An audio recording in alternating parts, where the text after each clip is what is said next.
السلام علیکم دوستوں، کیسے ہیں؟ امید کرتا ہوں کہ آپ خیریت سے ہوں گے۔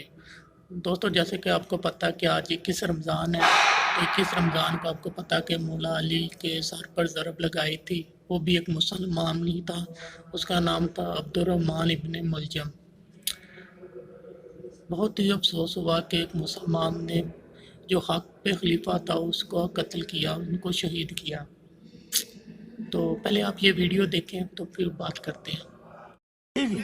Nasema hivi man kuntu maula faadha ali maula, yani kwamba mimi ambaye kiongozi yake Ali ni kiongozi yake, na leo sisi nakuja nafurahika na jamii ya Morani yote hapa, nakuja leo nasema Ali na sisi naimba Ali maula, Ali maula, Ali maula, Ali maula, Ali maula, Ali maula, Ali maula, Ali maula, Ali maula, Ali maula, Ali maula, Ali maula, Ali maula۔ ہاں جی، یہ آپ نے video دیکھی ہے۔ یہ کوئی افریقہ کا ملک ہے، تو اس میں ایک آدمی بتا رہا ہے کہ جو خطبۃ الوداع تھا، آخری خطبہ تھا حج کا، نبی پاک صلی اللہ علیہ وسلم نے جو دیا تھا غدیر کے مقام پہ، تو اس میں حضور پاک صلی اللہ علیہ وسلم نے فرمایا تھا کہ جس کا میں مولا ہوں علی بھی اس کا مولا ہے۔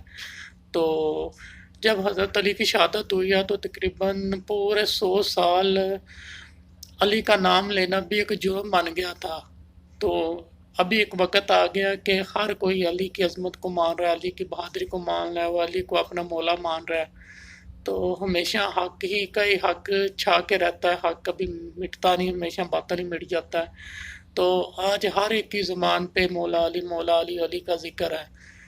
تو انشاءاللہ رہتی دنیا تک مولا علی کا ذکر ہوتا رہے گا، اور مولا علی کے دشمنوں پہ لعنت ہوتی رہے گی۔ انشاءاللہ پھر نیکسٹ ویڈیو میں ملیں گے۔